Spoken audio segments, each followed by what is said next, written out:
Comment condamner pour meurtre sans preuve et sans aveu? Vendredi dernier, Cédric Jubilard a été condamné à 30 ans de réclusion criminelle pour le meurtre de son épouse Delphine, alors que le corps de celle-ci n'a jamais été retrouvé. L'affaire fait suite à plusieurs procès ayant eu lieu dans des circonstances proches. Alors sur cette affaire et au-delà même, de quelles preuves la Cour peut-elle s'emparer pour motiver sa décision? Quel rôle a joué l'intime conviction des magistrats et des jurés? Trois invités ce soir pour nous éclairer. Laure Hennick, bonsoir. Bonsoir. Vous êtes avocate au barreau de Paris et écrivaine. À vos côtés, Fanny Collin, bonsoir. Bonsoir. Vous êtes avocate au barreau de Paris. Face à vous, Denis Salas, bonsoir. Bonsoir. Vous êtes magistrat, président de l'Association française pour l'histoire de la justice, une association fondée par Robert Badinter. Vous êtes par ailleurs essayiste. Merci à tous les trois d'être présents ce soir dans Question du soir.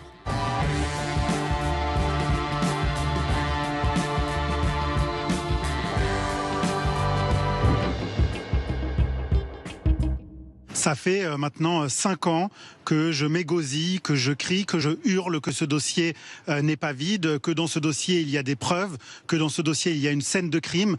Et ça fait 5 ans que l'on m'oppose que ce dossier est vide et que Cédric Jubilard est innocent. Aujourd'hui, la vérité judiciaire est tombée. Cédric Jubilard est coupable d'avoir tué Delphine Ozaghel dans la nuit du 15 au 16 décembre 2020. Maintenant, le sentiment de mes clients, qu'est-ce que vous voulez que je vous dise?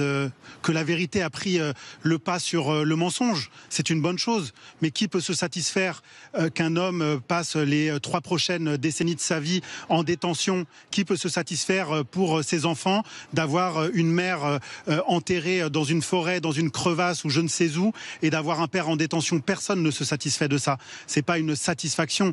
La voix dans l'émission C'est à vous sur France 5 de Maître Mourad Batik, l'avocat de la famille de Delphine Jubilard. Et commençons, Fanny Collin, par le tout début. Peut-on inculper pour meurtre si l'on ne retrouve pas de corps? Et dans le fond, peut-on être certain même qu'il y a eu un meurtre si l'on ne retrouve pas de corps?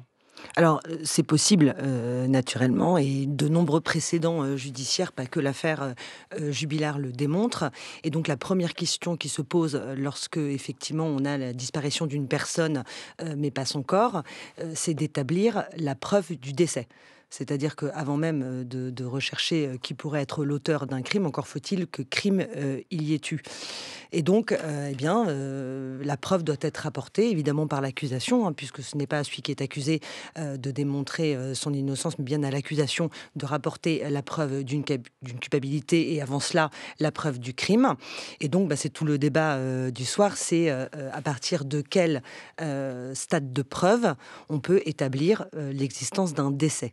Donc ici, en présence de la disparition d'une personne, vous avez des indices qui ne sont pas encore des preuves et qui méritent d'être investigués, qui vont être cumulés pour que se forge, et c'est un mot également que vous avez employé, une intime conviction de ce que le décès est acquis. Donc par exemple, pour prendre le cas de Delphine Jubilard, la circonstance que voilà une jeune femme qui aurait disparu en laissant 2 petits-enfants, en laissant son amant, sans argent, en ne donnant aucun signe de vie pendant un temps donné aux membres de sa famille et à ses amis. Et donc la question qui se pose, c'est est-ce que ces éléments mis bout à bout permettent d'acquérir la conviction qu'elle n'est pas simplement disparue, mais qu'elle est décédée. Et cela, ça suffit, Laure Hennick, à être certain, à apporter la preuve que cette femme est bel et bien décédée. Dans le fond, on pourrait se dire, elle a peut-être souhaité changer de vie, laisser sa vie d'aujourd'hui en l'état et commencer, j'allais dire quelque chose de nouveau, ailleurs, très loin, coupé de tout. Les preuves sont libres, en fait. Les preuves sont libres, laissées à l'appréciation du magistrat. C'est ça qu'on appelle l'intime conviction.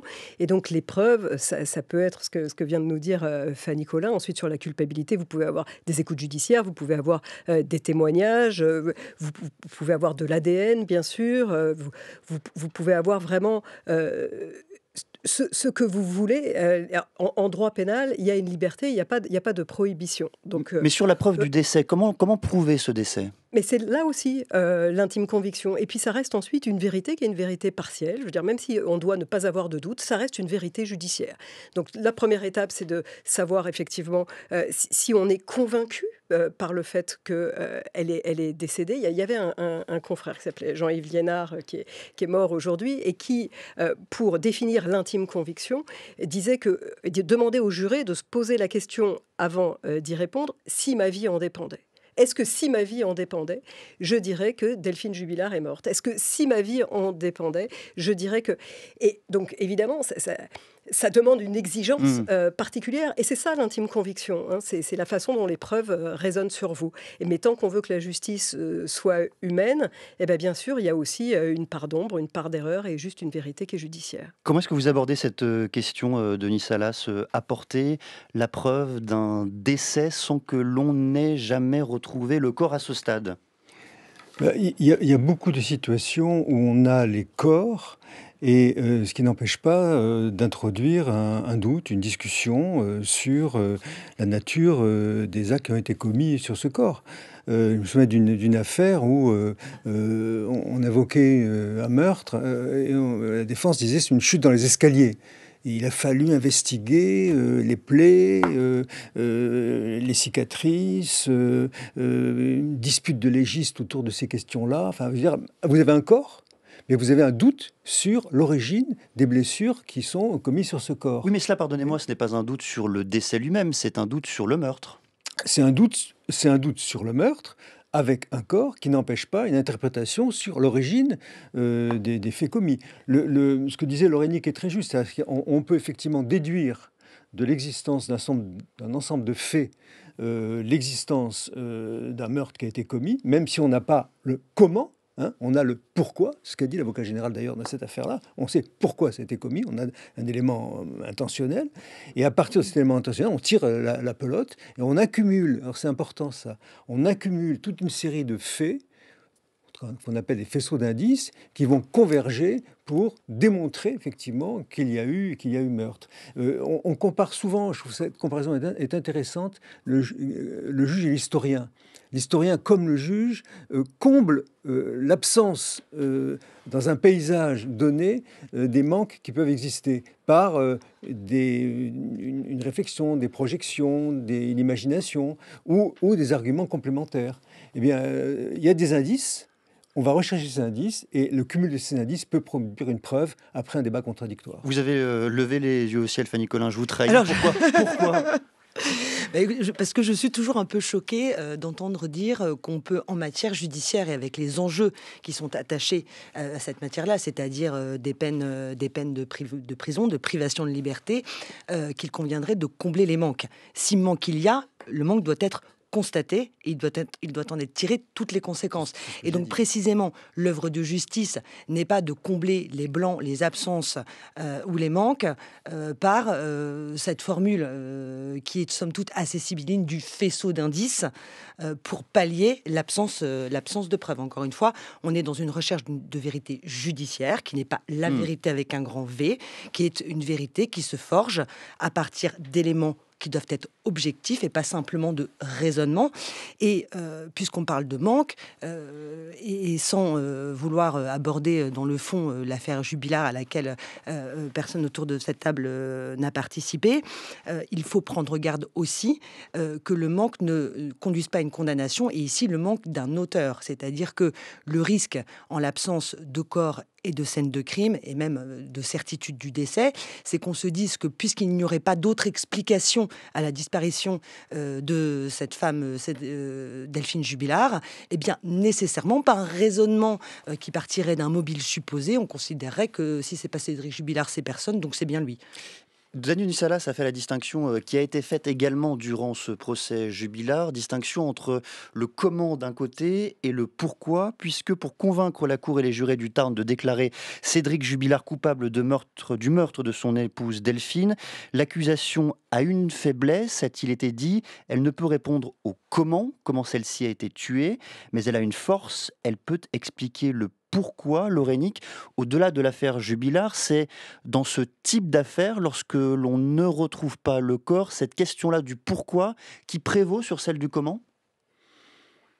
Je ne sais pas si elle prévaut. Il y a des affaires où il y a le comment, il y a des affaires où il y a le pourquoi. Et c'est vrai que Denis Salas vous disait tout à l'heure, il y a des affaires où on a le corps et où on ne sait pas. Moi, je me souviens d'une affaire où on se disait aussi bien c'est une intoxication médicamenteuse et on n'a pas la preuve de l'administration de médicaments. Mais ça n'empêche souvent pas que les affaires soient déférées devant une cour d'assises et que les jurés se penchent sur le sujet. Donc, bien sûr, il faut faire très attention aux erreurs judiciaires. On a un dicton, on n'est pas tous d'accord de quel côté il faut le dire, mais a priori, les avocats, on est tous d'accord que mieux vaut un coupable qui soit en liberté qu'un innocent qui soit emprisonné. Et c'est pour ça que la loi nous dit que le doute doit profiter à l'accusé. Donc, bien sûr, il y a une exigence très forte, que ce soit pour le pourquoi ou le comment. Mais si un pourquoi est très irrévocable, il se substitue au comment. Ce qui est intéressant aussi dans ce procès, Denis Salas, c'est qu'en l'absence de corps se pose une autre question bien plus large, plus philosophique. Qu'est-ce qu'une preuve dans le fond? Comment est-ce qu'on définit ce qu'est véritablement une preuve? Et qu'est-ce que la procédure judiciaire permet justement de définir quant à cette notion? Je pense que l'opinion publique mesure mal le degré, je dirais, d'intensité que doit avoir une preuve en matière judiciaire. C'est-à-dire? C'est-à-dire que moi j'aime beaucoup la formule anglo-saxonne. Il faut avoir effectivement une preuve au-delà de tout doute raisonnable. C'est-à-dire vous ne pouvez pas condamner quelqu'un ou déclarer coupable quelqu'un si vous reste un doute quel qu'il soit, raisonnablement apprécié. Et je trouve que cette exigence majeure de preuve fait la différence entre ce qu'il y a auparavant, à savoir des indices graves, concordants, et puis le moment du procès où là, vous ne pouvez pas condamner sans ces preuves-là. Alors, quand la preuve... Alors, pendant très longtemps, l'aveu était la reine des preuves. En tout cas, c'est ce qu'on affirmait sous des formes plus anciennes de justice. Pas d'aveu non plus dans le procès Jubilard, on le disait. Pas d'aveu non plus. Mais en même temps, peut-être on y reviendra tout à l'heure, et en même temps, en l'absence de cet aveu, il va falloir effectivement rechercher l'ensemble des éléments qui peuvent, ce qu'on appelle les éléments intentionnels notamment, qui peuvent nous conduire effectivement à penser que cet acte a été commis. Et c'est ce travail de fourmi qu'a fait l'enquête pendant très longtemps, avant le procès, qu'ont fait les juges d'instruction. Moi j'ai lu dans la presse comme vous tout ce qui a été dit, les cris, les disputes, le mobile, etc., etc. Les lunettes brisées au sol. Les cris de l'enfant, etc., etc. Enfin, tout un ensemble de choses qui sont assez accablantes, qui ont été réunies pour effectivement réunir ça. J'ajoute un mot quand même sur l'aveu. Parce que je trouve que l'aveu, Michel Foucault nous a habitués à penser l'aveu comme une sorte de capitulation, disait Foucault, vis-à-vis de l'accusation. Et je trouve que dans le procès Jubilard, on a beaucoup reproché à Jubilard notamment l'absence d'aveu qui ne permettrait pas aux victimes, notamment aux enfants, de faire le deuil de leur père. Donc l'aveu change de sens aujourd'hui. C'est un aveu qui est destiné à la victime, qui n'est pas tellement destiné à l'accusation. Et j'ai été frappé d'une déclaration qui paraît adjacente d'une des parties civiles qui a dit « Ah, encore un procès en appel. L'enfant ne pourra pas faire le deuil de son père pendant encore X années. » Là, vous avez le sens de l'aveu qui change à cause de la présence de la partie civile, à mon avis. Fanny Collin, sur la distinction entre indices et preuves. On répète ce qu'on a lu également dans la presse concernant le procès Jubilard. Des cris, des lunettes brisées retrouvées au sol, sans vous demander de commenter ces deux faits-là. Qu'est-ce qui permet à un juré, à des magistrats, de distinguer l'indice de la preuve ? Pour le dire simplement, on pourrait dire qu'un indice est un soupçon. C'est un soupçon qui mérite d'être confirmé par encore d'autres éléments.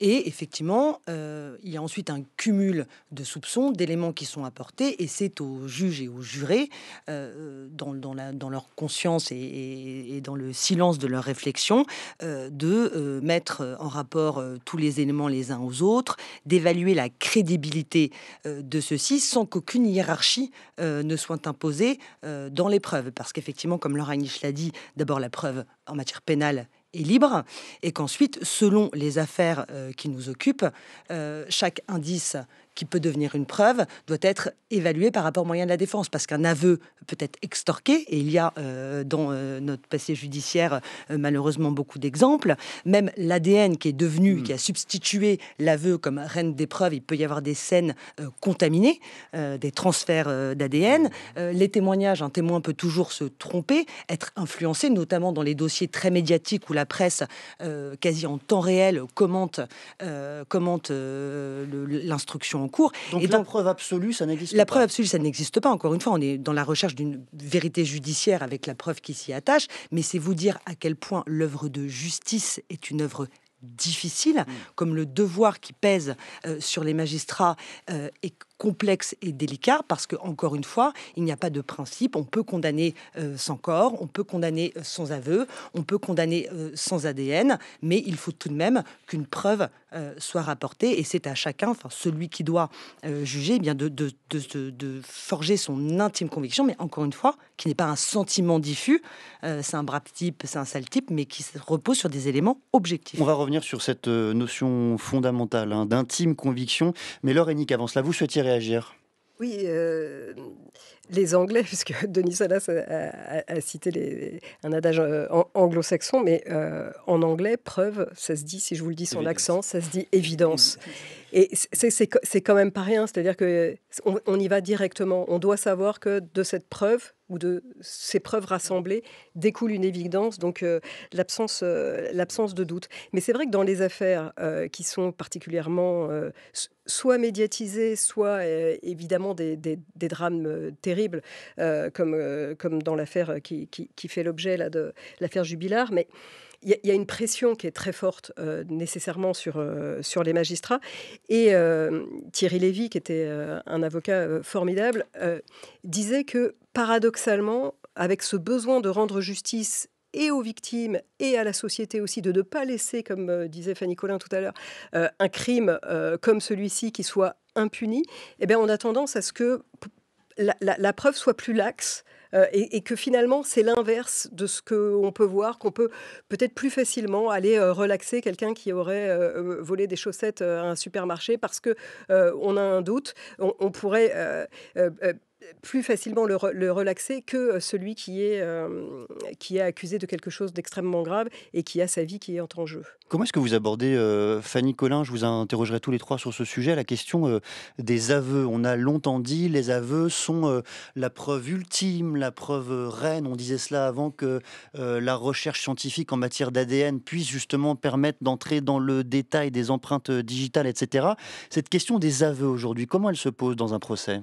Alors, on disait que l'aveu était la reine des preuves jusqu'au moment où plusieurs affaires judiciaires ont démontré que des aveux avaient pu être faits dans plusieurs dossiers. Et que ça restait fragile. Et surtout que c'était des faux aveux. Donc, soit qu'ils aient été extorqués, soit que pour telle ou telle raison, eh bien, sous une forme de pression ou pour tout autre motif, des personnes se sont accusées alors qu'ils n'avaient rien fait. C'est vrai dans le cas de l'affaire Outreau, c'est vrai dans le cas de l'affaire Patrick Dils, et c'est vrai dans beaucoup d'affaires. Alors effectivement, on essaye de garantir, en faisant évoluer la législation, la manière dont les aveux sont recueillis, et notamment en autorisant, bientôt plus de 10 ans, la présence des avocats lors des gardes à vue. Parce que évidemment, quand avant la présence des avocats, vous mettiez une personne, vous la priviez de liberté pendant des heures et des heures et des heures, et qu'elle était interrogée, il y a un moment, les gens peuvent craquer et raconter n'importe quoi. Voilà, donc comment on traite l'aveu? On le traite toujours avec précaution. Il faut s'assurer, même quand il y a des aveux, que les aveux sont réels, et donc on demande à la personne qui s'accuse de donner des détails qu'on va ensuite aller vérifier pour s'assurer que ces aveux valent bien preuve. Laure Hennick, même précaution avec les aveux, c'est fondamental dans chaque procès? Alors, c'est quand même exceptionnel qu'il y ait eu des aveux et que finalement ces aveux n'étaient pas véridiques. Donc je ne suis pas tout à fait sûre que les juges prennent toujours les précautions de vérifier les aveux. Moi, je trouve qu'il y a une quête à l'aveu qui est terrible. C'est-à-dire qu'on demande aux accusés d'aller avouer, soit pour les victimes. Et je peux très bien le comprendre qu'en fait, le procès ne ressemble pas à la même chose si quelqu'un a avoué et si quelqu'un n'a pas avoué, et que c'est une façon de donner quelque chose quand vous donnez donner aux victimes. De donner aux victimes, oui. Et potentiellement de donner à la société. Et moi, je pense qu'on devrait d'ailleurs condamner bien moins fort les gens qui avouent par rapport aux autres. Alors après, ça poserait le problème aussi d'aller prendre le risque, d'aller avouer quelque chose qu'on n'a pas fait, dans une forme de plaider coupable, en se disant je vais écoper d'une peine qui serait moins importante. Voilà, après, je pense que ça déresponsabilise vraiment le magistrat dans la fonction de juger. Et que c'est pour ça. Alors bon, c'est pas les moi aveux qui le dis, déresponsabilisent les magistrats. Oui, de quelle façon? Parce que le risque d'erreur est moins fort. Voilà, quand vous avez la force du déni, quand même, quelqu'un qui vient vous dire je l'ai pas commis, c'est quand même compliqué d'aller contre une négation. Il y a une responsabilité que vous prenez dans l'office du juge, dans l'office de fait de condamner. Et quand quelqu'un avoue sa responsabilité, et ben là, il y a aussi quelque chose qui se lâche ou qui se relâche dans la peine que vous pouvez donner. Donc, je n'explique pas autrement le fait qu'on recherche, que le magistrat en premier lieu et dès la garde à vue, donc la garde à vue ce sont les policiers, et ensuite à l'instruction, recherche des aveux, ça facilite vraiment le travail. Une grande hésitation s'est dessinée sur le visage du magistrat, Denis Salas. Oui, peut-être que dans certains cas, on peut considérer que l'aveu soulage, je dirais, le magistrat qui est en quête de vérité, mais c'est de moins en moins le cas. D'abord, il ne faut pas oublier que la personne qui est dans le box, c'est un procès public. La publicité est là. Il a sa famille, son entourage. Le public est là, les journalistes sont là. Et entrer dans une démarche de reconnaissance des faits, c'est prendre un risque, je dirais, réputationnel, un risque dans son image qui est considérable. Donc, le magistrat peut parfaitement respecter son silence. D'ailleurs, le droit au silence est garanti par les droits fondamentaux. J'ai du mal, pardonnez-moi, à comprendre cet argument, Denis Salas. On imagine bien que quelqu'un qui se décide à avouer ne prend pas la décision dans le box face à sa famille, mais qu'il y a une réflexion de plusieurs semaines menée collectivement, notamment avec son avocat. Ah oui, mais l'avocat peut très bien aussi considérer qu'il a droit au silence, qu'il est présumé innocent et qu'il n'a absolument pas intérêt à avouer, sauf si... Mais ça se paye, le droit au silence. Oui, les magistrats vous disent c'est un droit, les audiences commencent comme ça, il y a l'avertissement, monsieur, vous avez le droit de garder le silence. Tout à fait d'accord. Ça reste au niveau de l'avertissement, le droit au silence, parce que ça devient une preuve de culpabilité lorsque l'on garde le silence. Denis Salas, je suis content que vous le disiez, parce que très souvent, ce droit au silence est revendiqué par les avocats, mais vous le relativisez. Très bien. Mais je trouve simplement que dans ce cas-là, effectivement, le magistrat doit comprendre que reconnaître en totalité, dans le cas qui nous occupe, des faits comme le meurtre de son épouse, c'est quand même une démarche qui ne va pas jaillir spontanément de la personne considérée. Et que si un travail n'a pas été fait avec son avocat, ce qui n'a pas été le cas en l'occurrence, au contraire, préalablement, il ne va pas brusquement, par une pression de l'opinion du juge ou des questions qui lui sont posées, reconnaître ça. Par contre, ce qui me semble peut-être être travaillé par l'avocat, mais ça je vous pose la question, c'est une vérité acceptable pour le juge. Qui ne soit pas un aveu peut-être qui soit total, mais qui soit un aveu qui soit une déclaration, une forme de reconnaissance, un récit tout simplement, un récit que les juges peuvent entendre et peuvent comprendre afin de pouvoir effectivement fonder une décision qui soit comprise par lui et par le public. Une réaction d'un mot sur ce point, Fanny Collin, parce qu'après je voudrais parler de la notion d'intime conviction. Il faut qu'on avance. C'est donner beaucoup de pouvoir à l'avocat que de penser qu'il pourrait livrer une version à son client qui serait acceptable et ou crédible avec son client, une version acceptable. pour le magistrat. Mais l'avocat est aussi là, parfois, pour accompagner des aveux, ne serait-ce que pour que celui qui a commis un crime ou un délit puisse soulager sa propre conscience. La voix de maître Simon Cohen à propos de cette notion dont on parle depuis le début de cette discussion, celle d'intime conviction. On tentera ensuite, grâce à vous, d'en donner une définition. Il s'agit d'indices, mais pas de preuves. Toute la question est de savoir à partir de combien d'indices on peut considérer que la preuve est faite. On en est là. Combien d'indices faut-il pour faire une preuve? Personne ne le dit parce qu'on laisse ça à l'intime conviction des jurés. Avez-vous une intime conviction on peut définir la conviction, on peut définir l'intimité, mais qui est en mesure de délivrer une définition acceptée par tous de l'intime conviction. Qu'est-ce que c'est l'intime conviction? C'est quelque chose de subjectif. Donc, le sort d'un homme dépend de la subjectivité de ceux qui le jugent. Ça peut poser une question philosophique. Dans le procès Jubilard, dans beaucoup d'autres procès, on s'en remet à l'intime conviction de magistrats professionnels. Ils étaient 3 dans ce procès Jubilard, de citoyens devenus magistrats, non pas magistrats d'ailleurs, mais disons, je ne sais pas même pas comment dire, mais en tout cas des amateurs, des jurés de la justice. Des magistrats d'un jour. Des magistrats d'un jour. Comment définir cette notion, Laurénique, d'intime conviction? Là, on entend le confrère dire que c'est subjectif. Il a raison, c'est subjectif en fait, l'intime conviction, et c'est justement le recueillement de chacun. Et c'est pour ça que, alors moi, quand j'ai commencé les cours d'assises, les jurés, c'est pas un simple avis. Non, justement, c'est pas un simple avis, mais c'est ce que je vous disais tout à l'heure avant de répondre à la question. On se dit, si ma vie en dépendait, donc c'est certainement pas un simple avis. On prête un serment, il y a tout un cérémonial, on y passe du temps, il y a un débat contradictoire entre celui qui accuse et puis celui qui défend.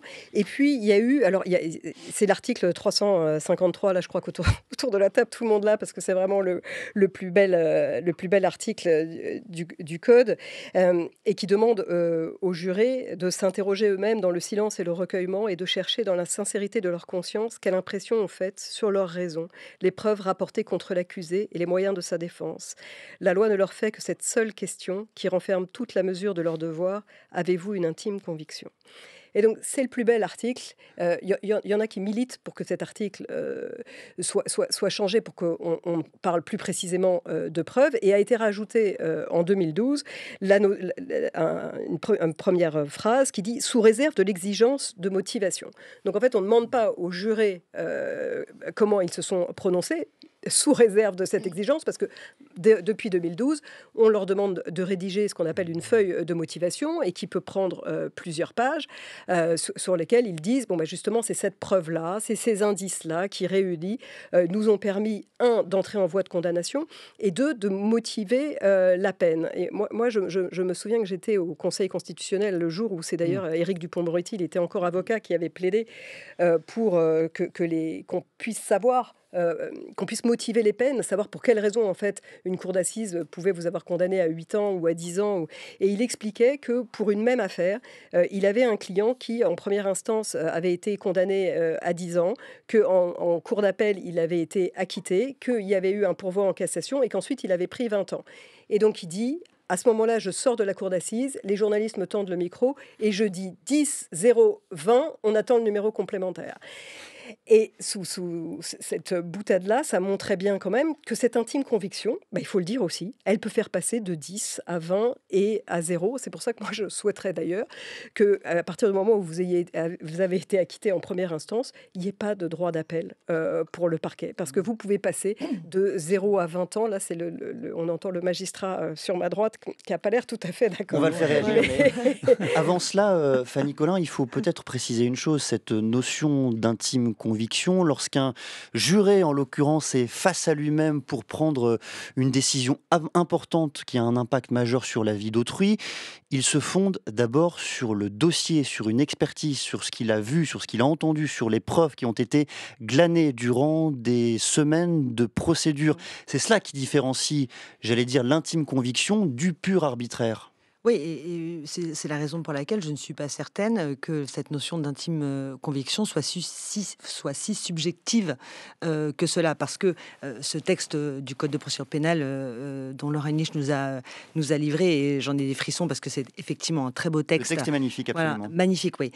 Tous les mots sont importants. Ce que dit ce texte, qui est le serment des jurés, c'est que l'impression qu'il y a l'intime conviction, elle doit être faite sur la raison.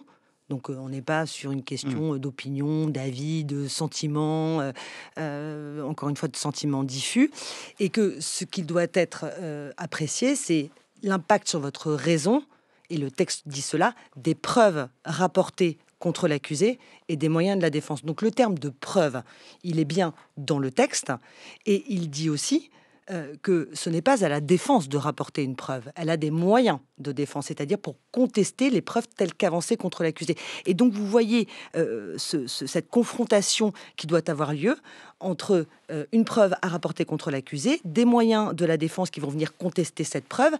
Et ce que ça dit en creux, c'est que donc s'il y a le moindre doute qui persiste, eh bien c'est l'acquittement ou la relaxe qu'il faut prononcer. Lorsque les jurés, les magistrats sont réunis dans la chambre des délibérations, comment cela se passe très concrètement, monsieur le magistrat Denis Salas, pour prendre une décision collective qui se fonde sur autant d'intimes convictions? Il n'y a pas de règle, c'est ça qu'il faut bien Il n'y a pas de procédure. Il n'y a aucune règle. Moi, j'ai fait beaucoup de débriefing à l'école de la magistrature avec des présidents de cour d'assises en formation continue. Il n'y a pas de règle et c'est l'éthique de chacun qui tend à l'emporter. On en discute beaucoup et il y a différentes pratiques. Pour répondre à votre question, moi, je dirais par exemple, vous pouvez avoir par exemple un tour de table, tout simple, où chacun donne son point de vue en fonction de ce qu'il a perçu du procès, des arguments qui ont été échangés, etc. Dans d'autres moments, d'autres font autrement. Ils donnent la parole successivement en fonction des questions qui sont posées à tel ou tel juré. Et il y a un tour de table thématique par question posée. Et puis, la plupart du temps, moi, ce que j'ai observé, et c'est une pratique qu'on a tendance à soutenir, c'est que le président ne doit pas donner son point de vue immédiatement. Vous voyez, il doit, pour ne pas influencer les jurés. Car le point de vue du professionnel, naturellement, il a un poids est plus fort que les jurés citoyens. D'autant que le président est le seul à avoir connaissance du dossier de la procédure. Absolument. Et puis, il peut avoir une intime conviction de culpabilité ou d'innocence, d'ailleurs. Et donc, effectivement, le poids de l'avis du président est nécessairement plus fort, notamment sur les jurés citoyens, parce que dans la composition d'une cour d'assises, la seule personne qui ait accès à tout le dossier de la procédure et qui a pu l'étudier avant le procès, eh bien, c'est le président.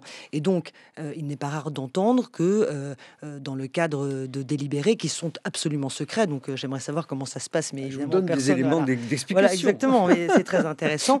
Parfois, on peut penser que le président a pris le lead, et donc, fort de sa connaissance du dossier que les autres n'ont pas, il pourrait imposer sa... J'ignore quelle est la pratique, je n'ai malheureusement jamais eu la chance d'assister à un délibéré. L'extrait d'un film auquel on pense tous dans ce genre de situation, 12 hommes en colère de Sidney Lumet, sorti en 1957. À vous d'abord. Eh bien, c'est que c'est difficile à expliquer. Je crois que ce gosse a tué. Il est coupable, c'est mon impression. Enfin, on n'a pas prouvé le contraire. Ah, personne n'a prouvé le contraire. La charge de la preuve incombe à l'accusation. Vous savez que l'accusé n'est pas forcé d'ouvrir la bouche. C'est dans la Constitution. Oh, bien sûr, oui, je sais ça. Je voulais simplement dire que... il a tué. Il est coupable, ça ne fait pas de doute. Très bien. Au suivant de ces messieurs. Les trois praticiens du droit dans ce studio écoutaient cet extrait avec les larmes aux yeux pratiquement. Laurénique, peut-être un commentaire. Le doute doit toujours prévaloir dans la chambre des délibérations ? Oui, le doute doit prévaloir, mais est-ce que j'entendais tout à l'heure que le président devait être en retrait parce que justement la force de sa robe fait que les jurés obéissent? Alors ça, il y a des études là-dessus et en fait, les jurés obéissent. Et là où on sait que ce que vous nous dites, Denis Salas, des essais que la magistrature essaie de faire, et c'est tant mieux pour pas avoir d'influence sur les jurés, on sait que c'est pas vrai, nous, parce que nous, on se renseigne. Les jurés obéissent, pardonnez-moi, qu'est-ce que cela signifie? Les jurés, les citoyens suivent l'avis des magistrats professionnels? Oui, bien sûr, mais c'est un peu normal aussi. Qu'est-ce qu'on en sait? Parce que nous, ça fait 25 ans qu'on est avocate, et quand même, quand on va devant une cour d'assises, on n'en sait rien si la cour d'assises entre en voie de culpabilité, si ça va être 4 ans ou si ça va être 10 ans. En fait, on n'en sait rien. Donc, c'est quand même difficile d'évaluer une peine. En revanche, ce qu'on sait, c'est que monsieur Untel, il est plus sévère que madame Untel. Et quand on a les noms des présidents, on sait très bien que la peine va être plus grave en fonction du magistrat qui est désigné. Donc, il y a vraiment une influence sur pour laquelle je suis d'accord avec vous, il faut lutter. Juste un mot sur le film qui effectivement nous émeut tous. Ce qui prouve ce film et ce délibéré des 12 hommes en colère, c'est le temps qu'il faut prendre pour rendre justice. Et c'est qu'on peut faire machine arrière. Et c'est que si on a envie de rentrer chez soi rapidement, on ne peut pas faire machine arrière de la première impression qu'on a.